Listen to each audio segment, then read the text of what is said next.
So, today we're going to dive into the timeless wisdom of Mahavira, who is the 24th great teacher of Jainism. His message of, well, absolute nonviolence and incredible inner discipline has echoed through the centuries, and we're about to find out exactly why. This one sentence, it's pretty much the foundation for Mahavira's entire philosophy. It's this profound, almost radical idea of nonviolence that goes way beyond just, physical actions. It really sets the stage for a journey that begins not in some remote monastery, but in a royal palace. So, who was the person behind this powerful message? You might think our story starts with a monk, but no. It actually starts with a young prince, a guy living a life of unimaginable luxury, a life he would eventually choose to walk away from entirely. And this is where it gets really interesting. His birth name, Vardhamana, literally means one who prospers. I mean, he was born into incredible wealth and power, the very definition of worldly success.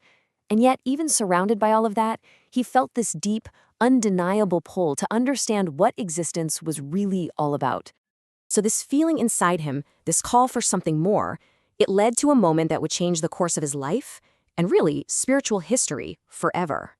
He made a choice that, honestly, is hard for most of us to even imagine. And here we see it, the critical turning point. After 30 years of living as a royal, at an age when most people would be trying to lock down their power and influence, Vardhamana did the exact opposite. He renounced his family, his wealth, his kingdom, everything, to set off on a solitary quest for truth. But leaving his old life behind, that was just the first step. What came next was a period of intense spiritual practice and hardship that, frankly, tested the very limits of human endurance. 12 years. Just let that sink in. For over a decade, he practiced this intense form of asceticism. We're talking silence, solitude, immense physical challenges. And this wasn't about punishing his body. It was about conquering all those inner desires, fears, and attachments that he believed just clouded the soul. And after that grueling 12-year journey, he achieved it. He reached what's known in Jainism as Kevala Jnana.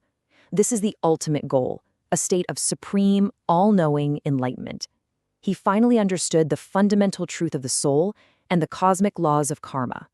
And it was at this very moment that Prince Vardhamana became Mahavira, which means great hero.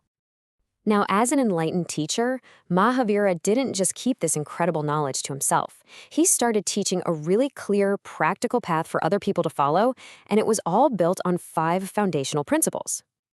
These are the 5 great vows, or the Mahavratas. You can think of them as the ethical framework of Jainism, a real practical guide for purifying your soul and breaking free from the cycle of rebirth. The crucial thing here is, this isn't just some abstract theory. It's a complete way of life. Right at the very top, the highest and most important principle is Ahimsa. And this is so key. It's not just about not physically hurting others. It goes deeper. It includes our words and even our thoughts. It demands this profound respect for absolutely every form of life, from other humans down to the tiniest little beings. What's really cool is how practical Mahavira's teachings were. Take Brahmacharya, the control of desires. For monks and nuns, yeah, it means complete celibacy. But for everyday people, it's understood as discipline and moderation in their daily lives. It just goes to show that this path can be adapted for everyone, no matter their walk of life. But it goes even beyond the vows. Mahavira introduced this, it was a revolutionary philosophical concept called Anikantavada.